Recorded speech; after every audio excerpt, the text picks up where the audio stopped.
Ladies and gentlemen, welcome back to the channel. If it does not say live in the bottom right hand corner of your screen, unfortunately, you are watching the recap. Go ahead, click on the main channel, reload the page if you are here in between 10 and 11 p.m. Eastern Standard Time. We will be live and ready to chat and talk about what is going on in our financial markets. Because, hey, never been a better time to invest, baby. So we're in here. Let's wait for some people to get in here because it looks like we might see a bounce this upcoming week. And I think it's going to be pretty damn exciting. Are you guys excited? Did you guys enjoy your weekend? Let's go, baby. Big Blue CNC. Dan the Man, what's going on, brother? Edward Morgan. Oh, yeah. Ugans. Creamy Goodness. Let's go, baby. Dave Brew Review and Crew. I like the name. I like it. Let's go. In here. Yeah, futures. If you guys have not seen, they're kind of ripping. I mean, futures are like somebody giving you the a poker face or something at poker, and they're completely bluffing you, but it's all right. It's all right. We'll see. Thank you for your analysis, bro. Thank you for joining and being live in the flesh. I appreciate it. I hit the like button on the way in. Yeah, I hope everybody did. There is zero return on hitting the like button, and I do want to kind of go over some of, my top stocks that I've been buying here for, really the next 3 to 10 years. Some of these stocks I think are 10 to 50x stocks, and they're not super risky. So I kind of want to talk about that a little bit with you guys. For those of you guys that really want to build your wealth, not only just in AMC, but, over the next couple months, couple years, who knows? Have you guys seen that gas station pumps, like gas pumps, are being programmed to read $10 a gallon? It's, dude, you just gotta laugh about it because, oh my god. BBIG is the play. I don't know about AMC. Man, the special dividend did not work. That play is over for the special dividend's sake. But I feel you, bro. I feel you. Like, the special dividend did not do anything. And it's not going to now. Cuz we passed the record date. The record date. Bidenomics. Oh, I like that one, bro. Oh, that's a good one. LMNOP. Bye. Yeah. But why is BBIG the play? Is there something I don't know? AMC, GME, BBIG, Mullen. I mean, I do like that roster. I do. I'm a fan. And you got the pyramid. I didn't even notice that. Wow, it's looking good on you, bro. It's looking good. But what the fuck? Dude. My TV just turned on. Man, this house is haunted, bro. They gonna clap me.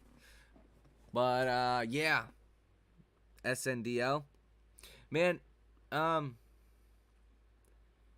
yeah, BBIG had the record date for the dividend, and that's when the shorts would be liable to pay out the dividend. Not that day, but it's the day where if they still had a short position that they would have to pay out the dividend. So usually you see a run up into the record date for dividend stocks, for special dividends, and then once that record date actually comes and goes, the stock falls dramatically, and that's exactly what we've seen on BBIG. So I would be interested to see why the quote-unquote trade is still alive. That's what we've seen. May 19th, the stock dropped 9%, and the markets were actually quite green that day for a lot of stocks that we like to invest in. Distribution is the 27th. They must cover. Well, I see what you're saying, but they already have to pay out the dividend. Like, it doesn't matter if they cover now, or if they cover on the 27th, they still have to pay out the dividend, right? Does that make sense? Like, if they covered tomorrow on Monday, they would still have to pay out the dividend. So there's really no incentive to get out now. You rather just ride it out, because if you didn't want to pay the dividend, then you would have had to cover on your short positions before May 19th, before the actual record date. So shorts that got out in this time frame before this, was it the 18th? Was it the 18th? Yeah, I think it was the 18th was the last day. And that's why the stock actually did go up a lot. The stock was up to 341 at one point, closed out the day at 305. Low of the day was 294, high of the day, 342. So it actually went up like 25+% that day, the 18th, as some shorts did get out because they did not want to pay out the dividend. And then the next day we dropped 9%, which is very typical, because if you're a short, you would typically want to cover on your short position the day before record date, and then short the stock right after record date.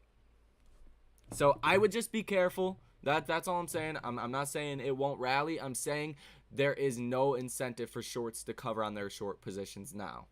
Like the distribution date will not be a day that will have the stock just massively up, because they already got to pay out the dividend. It doesn't matter what they do from now until then.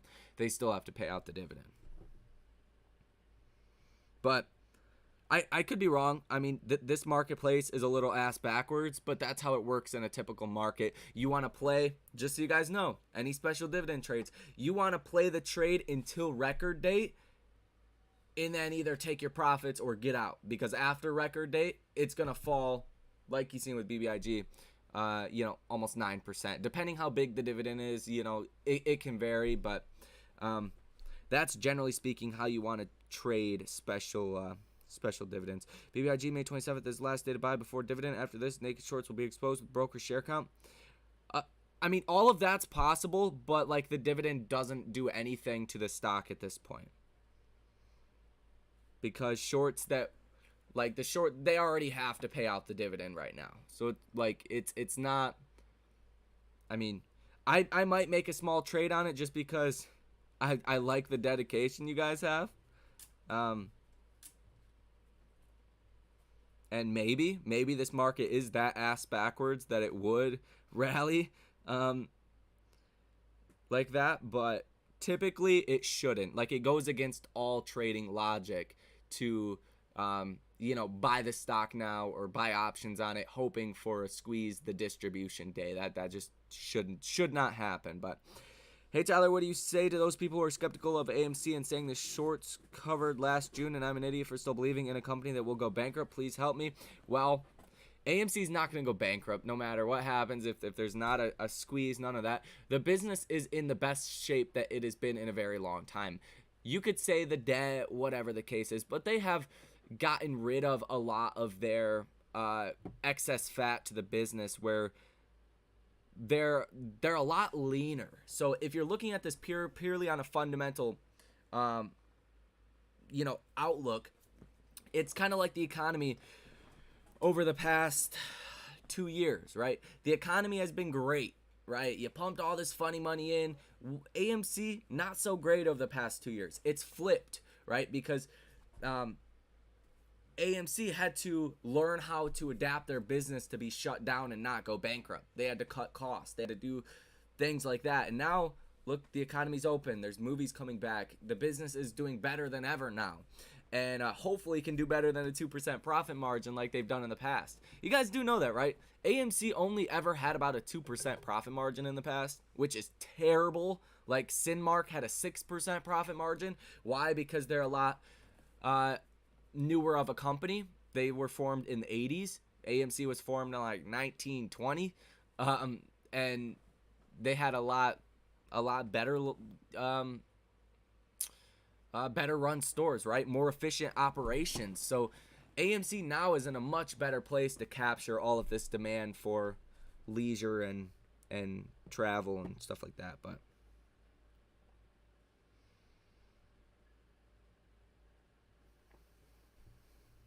But as far as the shorts covering in June, shorts really didn't cover in June. A lot of what happened with AMC was mostly the gamma squeeze. Like a very small amount of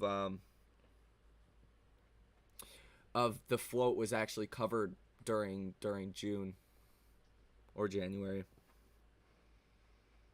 And I think that executive order really had a big role to play in it. Stop spamming that SEC report. Said no shorts covered on the run-up, and it was all natural buying pressure. The cost borrow on BBIG was max 1,000% last week. Nothing going on.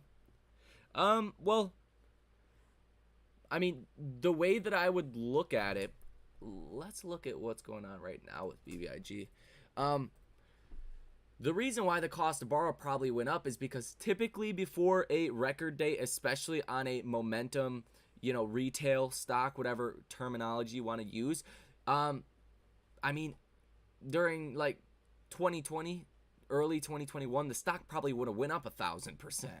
Like, that probably would have happened. So it doesn't necessarily shock me that the cost to borrow was that high. All the cost to borrow basically is saying, hey, we expect the stock could go as high as 1,000% from here. So, that's the most that we're going to charge you to take our shares, right? And the same thing with the minimum, same thing with the maximum, and the average. It's just the implied move, kind of like the option activity, right? You look at an option chain and it says implied volatility. That's the implied, essentially the implied move that the stock could make. Like a stock like AMC has a much higher implied volatility than a stock like Apple, because AMC has a lower float. The share price can move a lot more than Apple, or something even comparable to AMC. You could point out other examples, but AMC stocks that can move a lot have higher implied moves, especially when you have a lot of short interest on something like BBIG, especially when you have a lot of people that know about the stock. It can move a lot, right? And I'm not saying it doesn't look attractive. I mean, cost to borrow max is still 603%. Cost to borrow average at 372%. It's very possible that it does rally, but not because of the dividend. Like, just because people are expecting it to, they're probably going to buy the stock and it might rally, but it's not going to rally based off of shorts covering because of the dividend. That has already happened. Any short with a short position now still has to pay out the dividend. Like, it doesn't even matter if they cover now. Like, what would be the point of covering if the stock does go up? There's no point. Like, it defies all trading logic. Kind of like pharmaceutical stocks. When you trade pharmaceutical catalyst, you don't trade the FDA approval. You usually trade the date where it is like expected to go for FDA approval, right? You get a lot of hype leading up to that. The decision's made, yes or no. The stock usually falls either way. Kind of the same logic here. Obviously, way different, but kind of the same logic. But I think it's very enticing because a lot of people have jumped in here and said that they think it's going to go up. I mean, that could be very well enough reason for it to go up. Like, it doesn't have to do, it doesn't have to have anything to do with the shorts actually like covering because of the dividend. That's not going to be a thing at this point. They still have to pay it.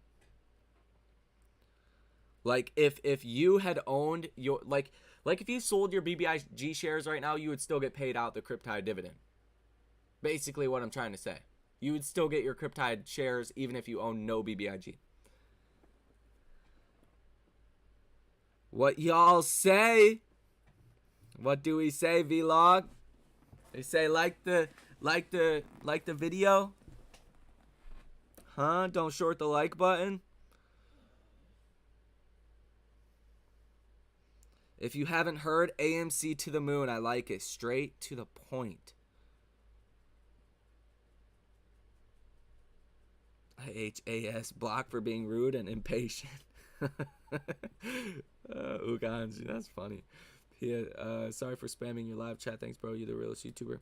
Well, I appreciate you. No, you're good. You're good. But yeah, there's I think the executive order, I think that's going to be very important, and I do think either this week or next week you're going to see the rally start to actually take shape. But I don't think it's going to be in the same way as we have seen in the past. Like, it wouldn't surprise me to see, call it, 10% positive day, down 5%, up 7, down 3, just slowly start to climb back up until we get into that executive order, kind of what we have seen in the past. And then if the past is any kind of foreshadowing here of what could potentially happen, you'll see that rally, and then once it actually does get close to getting implemented, you'll see it, the stock really start to make bigger moves. And then the day it is implemented could, in theory, be 100 to 300% day like we have seen in the past. But obviously, not a fortune teller. I have no guarantees of anything. But you are seeing a lot of far out the money call activity. Specifically, this one is very interesting to me. January 20th, 2023, 145 call for about $43,000. And why this is actually so interesting is because the theta decay on this is going to start to kill this option very, very fast. I mean, you only have till January 2023. That's like 6 months from now, right? Well, almost 7 months if you include January 20th, the whole, almost all of January. So even 7 months, like, if it's this far out the money, like, even if AMC 10x'd from value in here, this option would still be $15 out the money. It would still be double where we currently sit at 13. Like, this is super far out the money. Super, super far. And they spent about $100. So in a month from now, if AMC didn't move, these contracts would probably be about $60. Another month, they're going to be about $40. Another month, they're going to be about $20. And then after that, they're pretty much going to go to like $5 contracts. So this guy is expecting a substantial move in the next 2 to 3 months at maximum. So I think that one is very interesting. Very, very interesting. And I think that tells a lot of the sentiment that hedge funds are feeling right now. You also do have a December 16th $35 call. Same thing applies there. Very short amount of time in the grand scope of things. December will be here before you know it. And that's 3x out the money. So you need to see the stock move up in a dramatic way to have these options do anything, really. Like even if the stock does have like a 30% day, like, these options won't go up that much in value. Like, you need to see a big ass move.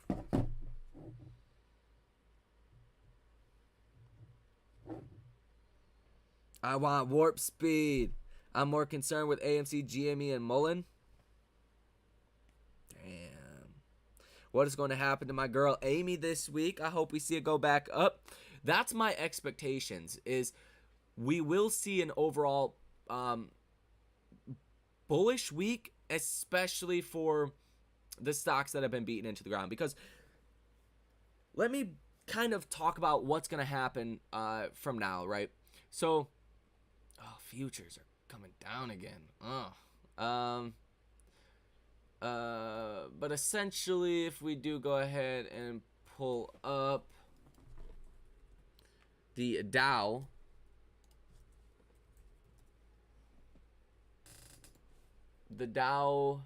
year to date down 14.55%. Let's go ahead and pull up the Nasdaq year to date, down 28.28%. So essentially, what is going to happen, and you can come to your own conclusions what you think will happen, but this is a very, very deep disconnect. The Nasdaq is down almost exactly double more than what the Dow is down. That does not happen. During COVID, everything pretty much crashed about the same. I think the Dow was down like 28%. Nasdaq, S&P were down over 30%. But it's usually within like 3 to 5 percentage points. Closer to like 3. Usually it doesn't get too far disconnected than that. So in other words, if the Dow is down 14%, the Nasdaq should only, in theory, be down about 17 to 18%. That would be normal, right? That would be a normal market. Well, what's essentially going to happen from this stage is that The Dow and the S&P might stay relatively flat. They might recover a little bit, whereas the Nasdaq might actually come up and start to match these. Say everything goes down, say we get a big bounce in the Nasdaq and everything is down like 13%. Dow's down 13, S&P's down, call it 14, Nasdaq down 16. That is a possibility here, where the Nasdaq just sees a sharp recovery and the Dow and the S&P don't play along. Or what's going to happen is the Dow and the S&P also come down and match the Nasdaq. But either way it goes, I think a lot of the pain, and especially a lot of the stocks that we have bought over the last year, I think a lot of that pain is gone either way you put it, AMC included. So let me know what you think is going to happen. Do you think the Nasdaq's going to come up? Or do you think the Dow and the S&P are going to come down and match the Nasdaq? But that correlation does not last forever. But for this week, we have a very interesting week. We have a lot of economic data that is going to be coming out. If you guys have not watched the video earlier, go watch it for all of the data. But the main thing is going to be Fed Chair Powell. He speaks, I think this is 1 hour behind, so I think it's 12:20 a.m. tomorrow, or Tuesday, around noon. Powell will speak. Anything he says will move the markets, but I don't know exactly what to expect. It could go either way. But then you do have the FOMC minutes, and that comes out Wednesday at 2 p.m. And what that is basically a transcript of what was said at the last meeting, kind of what they plan to do going ahead into the future. Like, do they plan to raise rates more aggressively? Are they going to reduce the balance sheet more aggressively? How do they see the economy? China, that was new. The Fed has never acknowledged China as a risk to the American economy or a risk to inflation, but they did during the last meeting, and that was something the markets kind of freaked out about.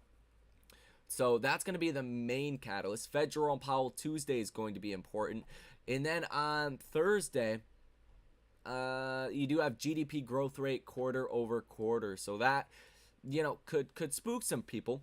But in a weird way right now, if the Fed were to give us like a 1% rate hike, the markets might freak out for a day, maybe 2 days. But I think the markets would be very bullish about it. I think at this point, long story short, the more aggressive the Fed is to tame inflation, to get this over with, the more bullish the markets will be. Because why? Long duration growth. If you have high inflation, if you have 5% inflation for the next 10 years, well, in theory, if you were a company, right?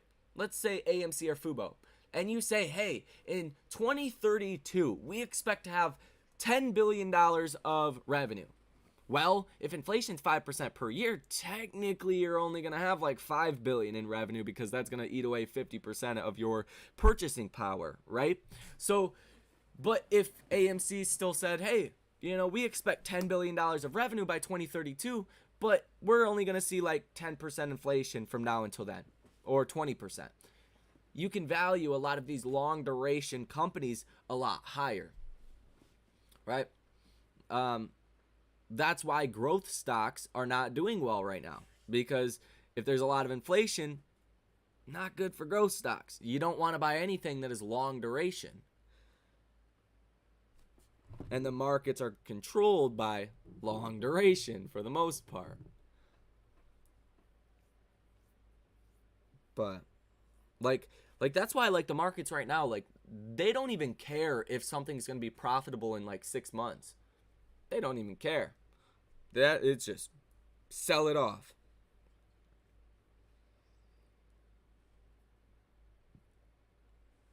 BBIG are going to go crazy within the next few weeks. I'm putting my money where my mouth is.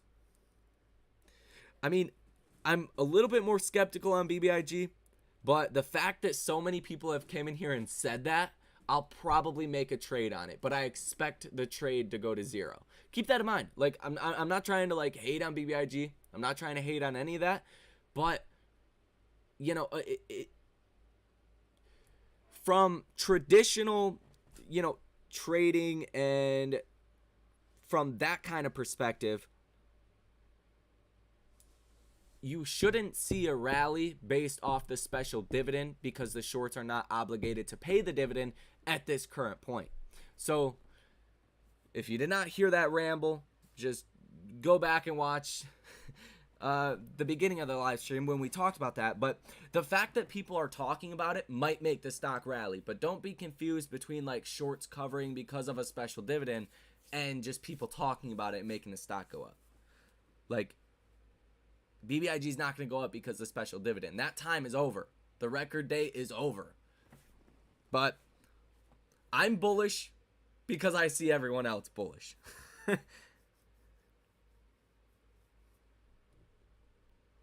Are you saying the MOAS is in the next couple of weeks as well? Why or why not?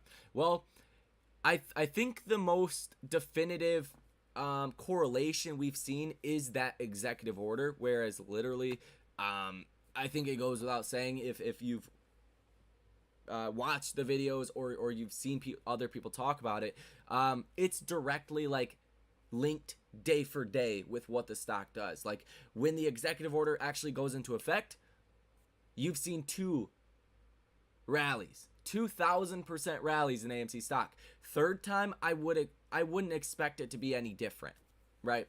That's the long story short. But you could argue there's a lot less money in the system right now. You could argue that we are a lot better off this time around than we were in January or in June, right? Because people have less money. Look at the bond market that is much larger than the stock market. That thing's absolutely destroyed as well. Like bond investors have done worse than S&P 500 investors. When has that ever happened? That does not happen. So like there's nowhere to hide, and everyone has got hit at this point. So it's great when short positions are helping your portfolio. It's terrible when they start to go against you, and then your equity, your long equities, your long duration growth stocks or whatever you're owning is also going against you. It's like the worst case scenario. I normally agree with everything you say, T, but all things considered, I really believe we are in for a huge downturn in the market for this foreseeable future. 100%. I am 100% with you. 100% with you. I think there's a lot of problems. Like we're probably in a recession. I mean, they're programming gas pumps to go to $10 a barrel of gas. If that happens, mark my words, if gas goes to $10 a barrel, and let's say it peaks at 10, it comes down to 6, goes up to 7, comes down to 6.50, goes back up to 8, shit like that. Oh, we're talking great. We're talking a depression here. We're not even talking, like, that would be massive. Like, you can't even quantify how bad that would be for the economy. And I'm not confident in Biden or the government coming in and like saving the day. Like, they're probably not going to open the Keystone Pipeline and drop oil 10 to 20% overnight. They're probably not willing to do that. So I don't think there's any bailout coming. Look at the headline we just seen. Not good. Not good. Ukraine rules out ceasefire and ceding territory. Polish president addresses Ukrainian lawmakers. Like, that's not good. That's not good for the price of oil, right?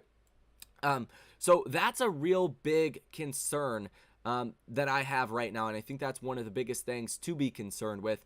Besides what we've talked about over the last 6 months now, like just artificially inflating demand, and then obviously when there's less demand, you've went out and got that computer, you've got that phone, you got those AirPods, you got those Apple Watch. I mean, you've got everything you pretty much need to a certain degree in the stocks that control the majority of the markets, right? Like in all reality, the markets are not controlled by the thousands of stocks that are in the markets. They're controlled by 10 stocks. They're controlled by Apple, Amazon, Tesla, Nvidia, Google, Microsoft, the $1 trillion market caps. That's all. But at this point, it's hard to be short-term bearish. what I mean by that is over the next couple of weeks. Because, yes, we know all these things are happening. We know growth is slowing down. We know profit margins at Target, Walmart, all of that are going down. But at the same time, we know that, but nothing has actually happened. Gas prices, yes, they are extremely high, but they're not like Great Depression high. They're not like $10 a gallon yet. They're $4 something. So it's bad, but it's not too bad. Like, we are down 28% in the NASDAQ. So there has been a lot of pain already, and the markets right now are firmly pricing in a hard recession, a very hard landing. The Fed go hand in hand there. They expect the Fed to raise rates and push us into a very bad economic outlook. You know, the markets are pricing in war in Russia, Ukraine, gonna last a very long time. Oil is not gonna come down for a very long time. Basically pricing in like a lot of bad things. So until we see bankruptcies, until we see something else break, I think the sell-off that we seen on Friday is going to be a short-term bottom around 380. And I know I said that like a week ago, which I was right and wrong, because I said it around here, or around here, whatnot. We did fall a little bit more than that, but we pretty much bottomed like the day after I said that. And then we had went up a little bit, and then we came back down. But what you need right now is, personally, the markets are one big bad catalyst away from a market meltdown. Like, if a bank were to go bankrupt right now, or large hedge funds, or, you know, just businesses in general, yeah, that's going to be the straw that breaks the camel's back. But until we see some of these things that are priced in actually materialize, I think it's going to be pretty hard to get that further sell-off. Like, the NASDAQ is down 28%. It was down 31% intraday on Friday in 5 months. That's pretty much straight down. This is the worst stock market since the first year World War II started in 1939. Like, this is bad. Like, this is real bad. So, you know, I do think we are going lower. I do. And I think these things will materialize. And I think this is the greatest buying opportunity that we will see likely for a very long time. 5 to 20 years is very possible. Like, the last time you seen a buying opportunity like this was 08. And how long was, dude, 08 was like 13 years ago, 12, 13 years ago. So, or 14 years ago, right? So, something like that, 14 years ago. So almost 15 years. So you don't get these buying opportunities all too often. And you really want to take advantage of it. But I don't know. You need some kind of bankruptcy or something right now, because we have all of the bad economic factors that any put buyer would hope for. You have high inflation, growth slowing down, super bad overall sentiment, you know, gas going crazy. All of these things are bad. What is the one thing that is lacking right now? What's the one thing that is lacking right now? We have all of this bad shit. If you were a put buyer, what is your silver bullet? The one thing that is lacking? Let me know in the comment section. I think it's pretty easy. If you watch my videos, you know probably what I'm going to say. But there's one thing that is lacking that could mean the difference between the NASDAQ down 50% and the NASDAQ bouncing from here. One thing, that's it. That's it. One thing. I know you guys can do it. I know you guys can do it. It's going to be a good one. I want to see if anyone can get it.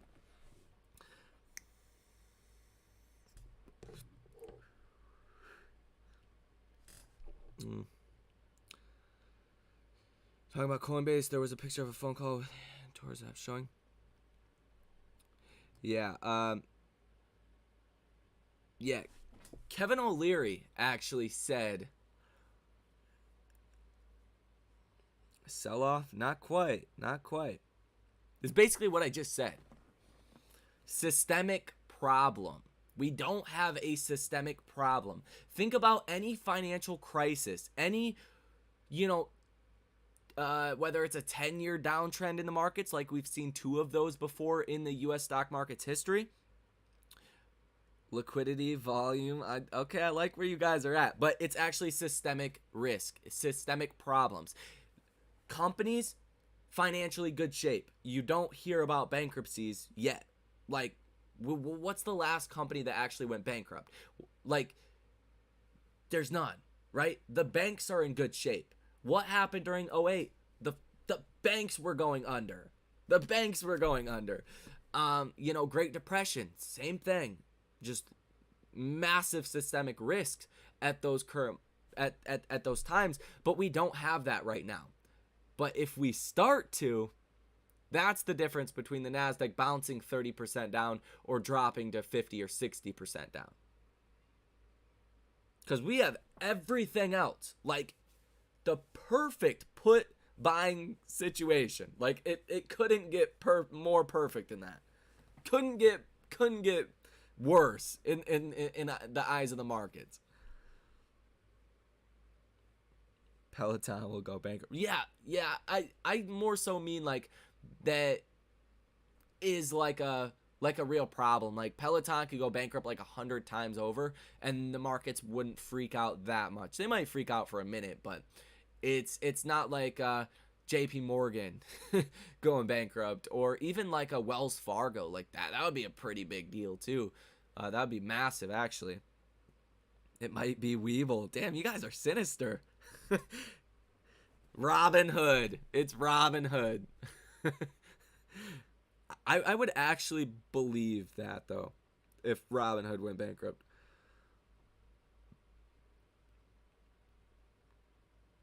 And then Bank of America going bankrupt. No one is talking about Evergrande anymore. Yeah, I'm not sure about Bank of America, but I do think banks are in for a lot more troubles now. Definitely in the next couple of years. But Evergrande China, that's a big problem. That is a big problem. And like I like to say that wouldn't be like a big systemic risk. Like it wouldn't be this massive deal for America. But at the same time, like I can't be naive about the fact that Lehman Brothers and Bear Stearns in 2008 caused the whole world to go through a global recession. Damn near. Obviously, some countries didn't have it as bad, but by and large, the whole world went into a global recession because of us. China's a lot bigger of a country now, and they're a lot more important. After all, in 5 years from now, China will be the largest country in the world by GDP. Hopefully not military power by then. But it could actually be quite substantial. China. He says, China. Tell you one thing, though. Man, Democrats have lost it already. You said, man, they say, yeah, we got baby formula shortage. You got the stock market down the worst in almost 100 years. You got the gas prices fucking crazy. I feel like my car is robbing me every time I drive it.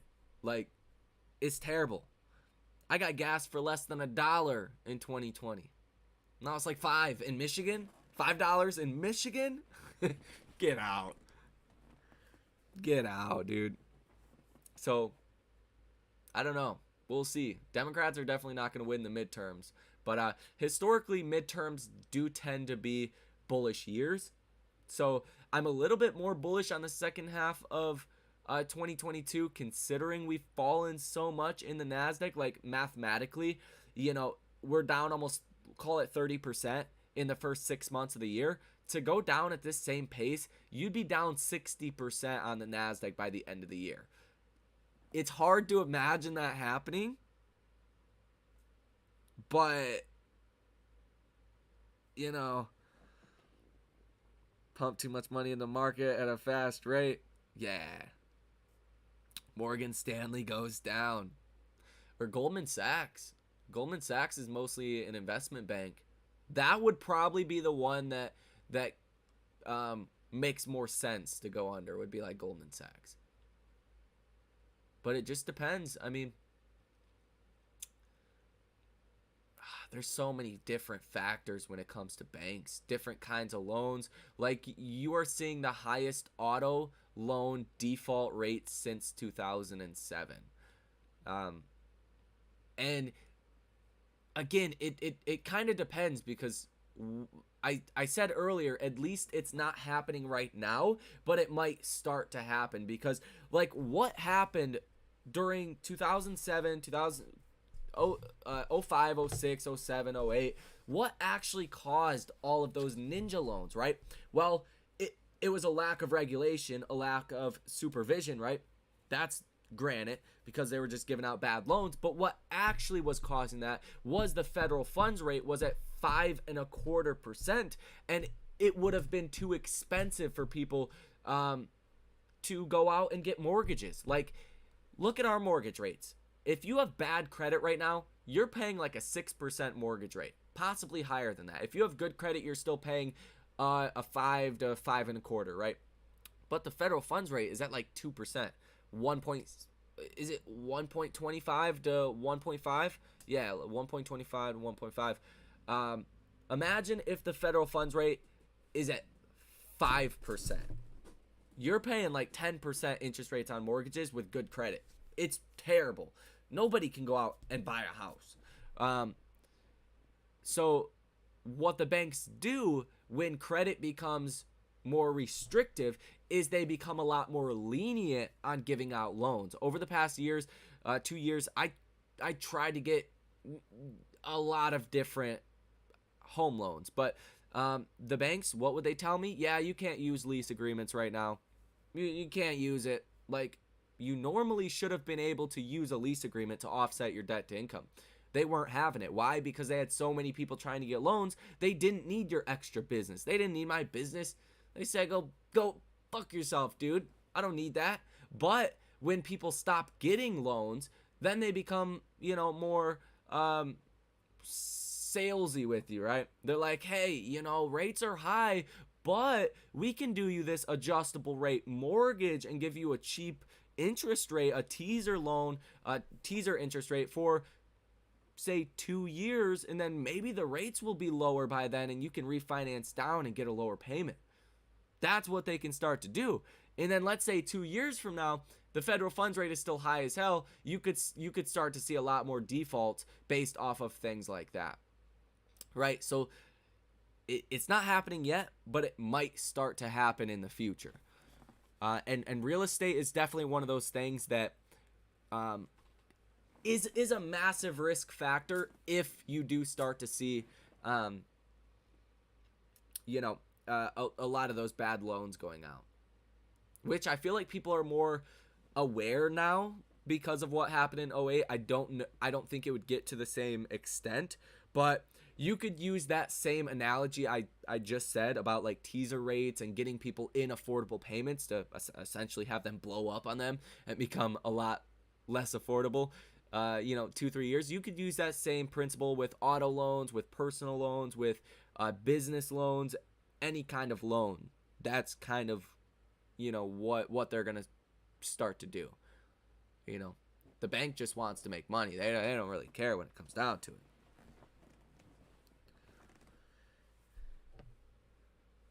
This chat is very intelligent. Salute to everyone. Oh, salute to everyone, and salute to you, opinionated asshole. I love the name. That means I can just call you an asshole. Can I just say asshole? You know exactly who I mean, huh? You're good, bro. You're good, bro. Short every stock, $5 and under, they will go to zero. Let's fucking go short it. Man, I'm scared of shorting stocks. I'm not like scared, but right now it's man. Like, what are the futures up right now?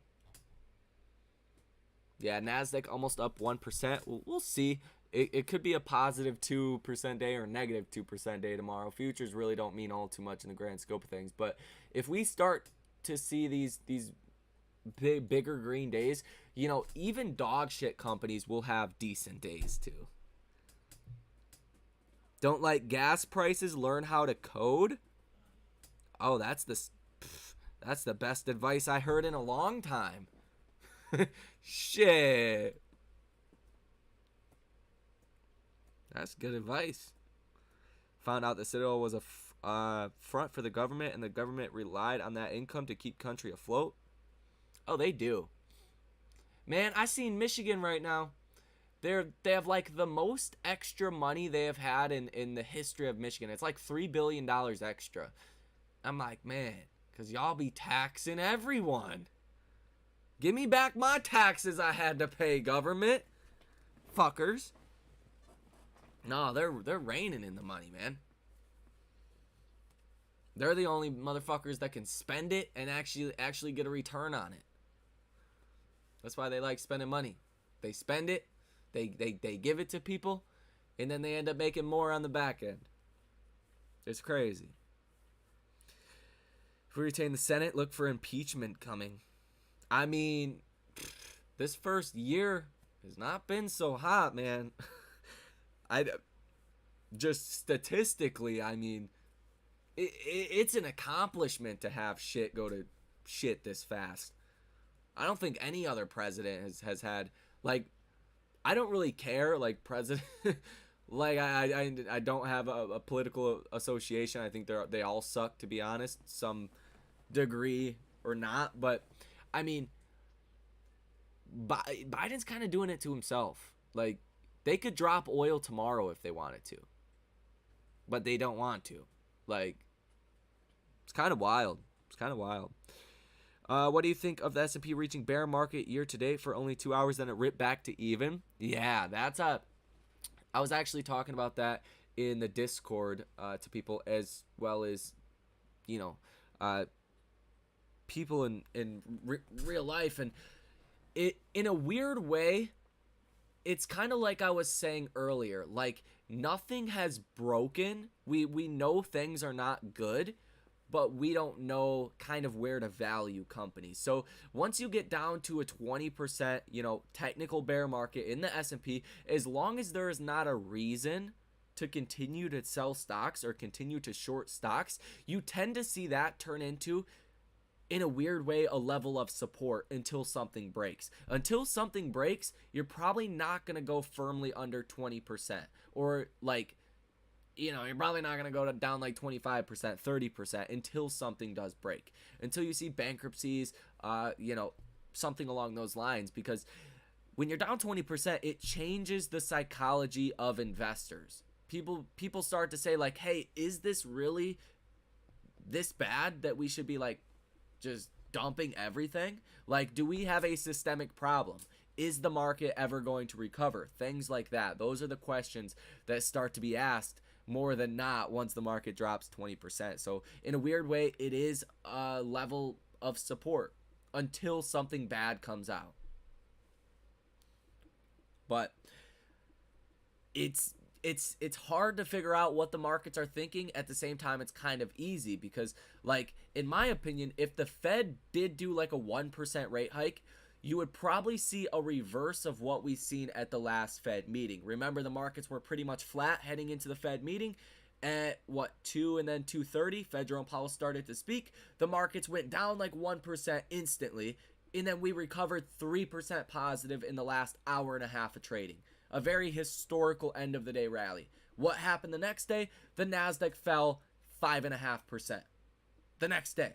So if that were to happen, if the Fed actually goes super aggressive, like rug pulls us, you might see like a 3% down day at the next Fed meeting, and then you might see like a 5 or 6% up day the day after that. Because the quicker you get inflation gone, is the quicker I guess, you can start buying these growth stocks again, that you can start valuing these companies with higher multiples. So it's a really weird market right now, and that's not a direct science, but what it seems like right now is the markets want inflation gone by any means necessary. That's why, you know, Jim Cramer's coming out and saying, you know, you should do a 1% rate hike at the next couple meetings. Just get it done. And, you know, I'm not going to be naive. That would cause the markets to freak out a little bit, but I think the digestion of it the next following days would be very bullish off of that. Because the quicker the Fed can get inflation down, the less they have to raise. The more companies' earnings will be worth in the future. Overall bullish. Yeah, you can go out and buy a house with cash. Man, my cash has lost like 25% in the last 2 years, bro. I'm just playing. You are right. You are right. I would say I heard adult film star Nick Manning is an ape. I don't know. I don't know Nick Manning. It sounds like Peyton Manning or something. I don't know. I don't know. Bullish? Is that bullish? Take it. I believe they want to inflict as much pain as possible, then lower oil, and the economy starts booming again. And that's if it booms. If it booms. No, I think the economy will be very, very strong after this. Kind of like, you know, if you've ever went through some heavy shit, some real bad shit in your life, maybe it's like, family member passed away, or your girl cheated on you, or something just bad happened that really fucked you up. It doesn't affect you the same way when it happens again, right? Right or wrong? You know, you get cheated on once, the next girl cheats on you, you kind of expect it in a weird way. It's not like the end of your world. You're not like naive to people, right? So it makes the markets a lot more tolerant and immune to potentially, what could happen next. And at this point, you got the Fed raising rates like nobody's business. You got inflation high. You got growth slowing down. Like, what else is going to happen? Which, knock on wood, I hope that's wood. I don't know. I think that's wood. Knock on wood here. But I think markets will boom, long story short, on the back end of this. And I think this is, I'll say it, and I've said it like a million times. I'll say it again. This is the buying opportunity of possibly your lifetime. I'm excited whether markets always recover. We going to be rich as fuck. Black Swan event. Most are running from the market. I'm buying long/leaped out the money. Let's go, baby. Let's go. That's exactly what I want to hear. They will always recover. If you think the markets will not recover, you're basically betting against evolution technologically of the human race, and I'm not willing to do that. I'm excited whether it goes up or down. If it's a down day, buy the dip. That's what I did last week. Oh yeah, that's what I've been doing too, man. Lots of buying. And man, some of the stocks, they're too cheap. Too cheap. Brenda, how's it going, Brenda? If Joe Biden die while in office, you think Kamala would tank the market more? Man, Biden ain't gonna die, bro. You can't walk in here and fuck shit up on a record pace and then croak. That's not gonna happen. That ain't how this works. If you fuck it up, you gotta fuck it all the way up. You gotta just, no, I won't accept that.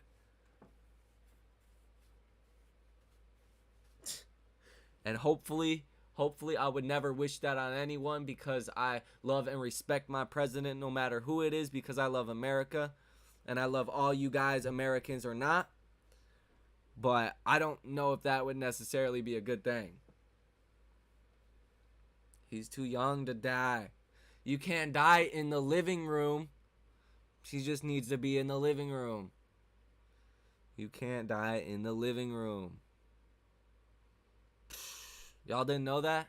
Man, that's crazy. Do you think we should buy a few HYMC calls mid-June as a sympathy play for the squeeze if it happens? Probably not a bad idea. Yeah. Not financial advice, but probably not a bad idea. Options are very cheap right now. I have some of the June 10th $20 AMC calls for like $70, something like that. I think they're like $70 a piece. Very inexpensive for AMC options for June. Yeah, what video do you have, Brenda? Better not be an OnlyFans. I'm just playing. We love you. The bathroom. What the? It's good. We love you. We love you. But yeah. What stocks are you guys buying? Let's talk about that before we wrap up this live stream. I will start buying after the real estate crash. That's the usual nail in the coffin for equity prices. In my opinion, no point buying now. I mean, I think like legging into a lot of positions that are massively undervalued is probably a good idea right now. Like, there could be some open interest on that. Get out of here, bro. Oh, get out, bro. Sounds like there could be some open interest on. Oh my god. That was fucking clever, dude. That was a good one. I'm gonna use that if somebody, man. That is so funny. Oh, you have a video like on your channel? Like you got a video? Brenda? What's your name? Link. What's your name on here? And I will definitely Brenda? Queen of Swords? You really got a video on here? Or you just got me like wandering? Cuz I will shout it out and have people go watch it. Got to show love to everyone in here that shows love. This would be an edit CRISPR AMC. Try 31,000. Stop, man. Get out of here, you Tinder bot. What the fuck? Be gone. 31,000 open interest. Oh, you guys are savage, bro.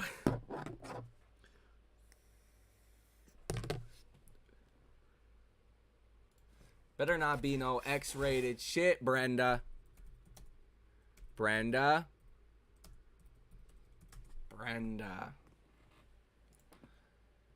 You got my road trip to see it. Oh, I thought it was going to be some stocks, right? AMC Trade 1,000 Challenge. Yeah, make some stock videos. I got you. We'll go ahead and watch them. Have you seen any of my videos, Tyler? Man, this topic of conversation has me a little bit concerned right now. Because now I don't know what, like, anyone is, you know, talking about here. You know how to become an 8 by accident. Ooh, that's interesting. Brenda is very well known in the community. She's the real Brenda. She's the common investor's girlfriend. Oh, well, nice to meet you. He's been in a couple of these live streams.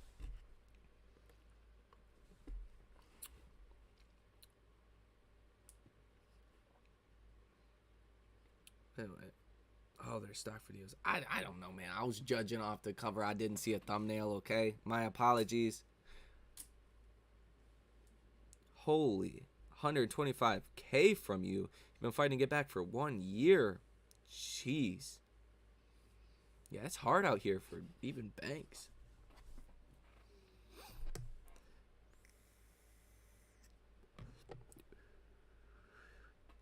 But you got... Tell me right, man. Husband and wife both like stocks. So I've seen you like, I've seen you on YouTube a lot. So you guys both like trades, man. That's like a dream team. What kind of? That's incredible. I mean, congratulations for that alone. That's nice. Yeah, I hope you are well as well. He fixed that real good, yo. Brother, anyone seeking encouragement and hope, I have a channel that provides that. Okay, man. Okay, man. We all need some hope. But yeah, I do plan to make a video like the top 5 stocks that I'm buying right now, because there is a couple that I just cannot get enough of, because in my opinion they are like easy money. And one of them, I will say right now, for anyone that is interested in like a potentially 50x stock in the next 3 to 10 years, Fubo. Yes, it's Fubo. Look at this thing. Down about 95% from its all-time high. And this company is extremely undervalued. Like, stupidly undervalued. I don't think I've seen a stock this undervalued in a very long time.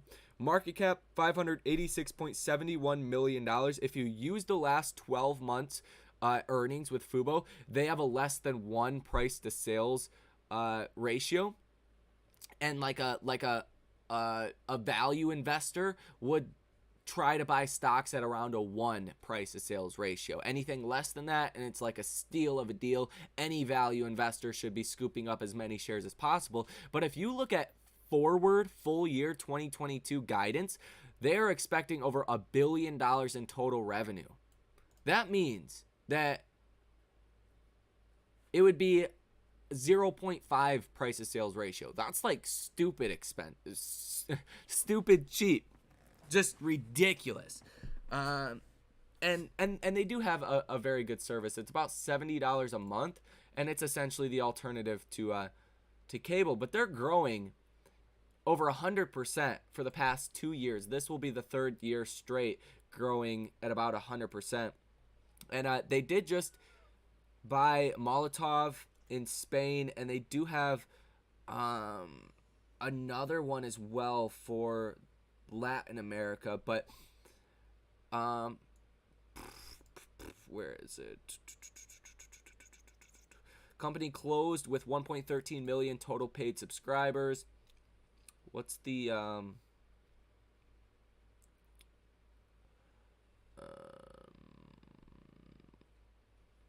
I'll have to find the subscriber numbers they were expecting.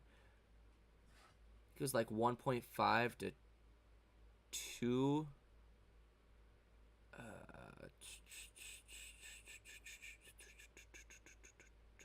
2 million. But anyways, if this company could get like 20, 30, 40, 50 million subscribers, and with 1.13 million subscribers, they expect $1 billion in revenue. If they could bring $700 million to the bottom line for a full year, which is not too crazy if you're thinking 10 years out from now, 700 million times, let's give it a 25 PE ratio, you'd be looking at $17.5 billion market cap. You know, divided by 500, just rough math here, you would times that by 2, and it would be about $35 a share. That would be a 10x. Now, the company could be much bigger than that. It could be much smaller, but I do like the prospects of Fubo because they're a very attractive business model for another company to buy out if worst comes to worst. It's just very inexpensive, super inexpensive. And I have it. I could actually pull it up and show you guys on the TV. I have the service, and I do really like it. I like it because I get to watch CNBC. You know, when I'm trading, I like to look at, you know, what they're talking about. They tend to move stocks a lot, the companies they talk about. And then you can watch like Shark Tank. You get all the channels that you ever watch, and the ones you don't watch, you don't need. For $70 a month. Like, it's a steal. But yeah, I think it's very, very attractive. SoFi is also a big one. And then Snapchat. And then I do like Polestar because it has a very low valuation as well compared to other EVs.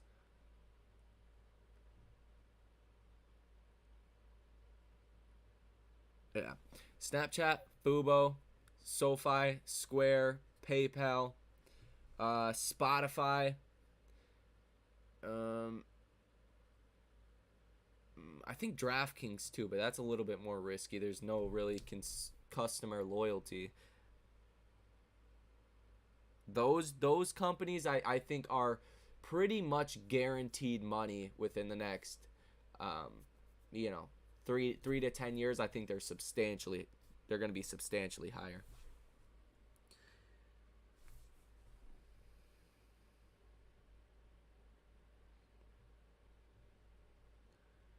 I'm buying 5 shares at Amazon, which will be 100 shares by June 6th, so I can sell covered calls. And use other strategies to simply just hodl and go long term. Yeah, I mean, I don't think Amazon's a bad choice, but considering like AWS, that's going to be the main driver of growth. But I do think just depends on what you're looking for. Like, I mean, if you want a 20-30% return in the next 12 months, which is very, very admirable, right? That's a very good return if you can do that every year. That's fine. But if you're willing to take a little bit more risk, I think there's a lot of companies that offer very attractive risk to reward, because like, what are your odds of losing a lot of money in Microsoft, Google, Amazon? Not that much. But what's your odds of returns with that? Like, what's the odds Google 10x's from here? Nothing. There's no chance Google's going to 10x from here in the next 10 years. It's not going to happen. But you're not going to lose all your money. You're not going to lose money over 10 years investing in those kind of companies. Generally speaking, obviously, I'm not a financial advisor. Shit could hit the fan tomorrow. Who knows? But like with a Fubo, what are your chances of 10xing in the next 5 to 10 years? I would argue it's very strong. A very strong chance that happens, unless somehow there's a better cable alternative than Netflix comes on the markets and just blows Fubo up, which doesn't look like that's going to be the case. You know, and it's a brand that people know about. Like, I don't like to invest in like penny stocks nobody knows about, nobody uses, nobody's ever like heard about. Those aren't the companies. Like, these companies that I just said are companies people know about. Like, average people know about Fubo, they know about Square, they know about PayPal, they know about SoFi, you know, they know about Snapchat, but they're not big companies. So there's a certain degree of risk, obviously, in investing in any company, but it's not as high as something like something nobody knows about, right? So there's a good balance right now of like, you can find a 10x stock that people know about that is right in everyone's face, but people are too scared to pull the trigger. Have you guys heard of Redbox short squeeze? Yeah, dude, Redbox is like actually being bought out for like 45 cents or something, or like merging for with another company. It's wild, like, what is actually happening with Redbox. They should not be trading, doing what they're doing.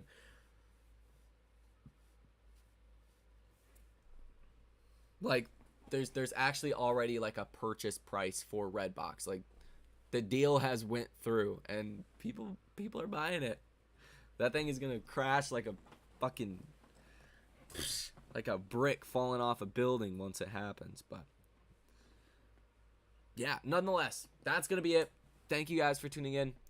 Appreciate it. Futures are ripping, baby. Back up a little bit. Nasdaq up 1.03%, S&P up 0.80%, Dow Jones up 0.61, oil up 0.58, US 10-year yields up a little bit as well. So we'll see. Stock futures rise after Dow falls for 8th straight week in relentless sell-off. For context here, this is worse than the 2008 financial crisis. You have not fallen 6, 7, 8 weeks in a row for the broad indexes since the year 2002? 2000? I think the year 2000, actually. So, yeah, well overdue for a bounce. But I don't think the lows are in, so just be careful. But I do think it's a very good time to be buying the dip, and I'm very excited. Potentially what's going to happen this week for AMC. So stay tuned. We'll be back at it tomorrow. Lots to talk about, a lot of economic data, and things are going to move very fluently. Like, you're going to want to pay attention to the videos really throughout all of next week, a little bit closer than, usual, because there's going to be a lot for the markets to digest, and if we can get ahead of it, there's a lot of money to be made. So thank you.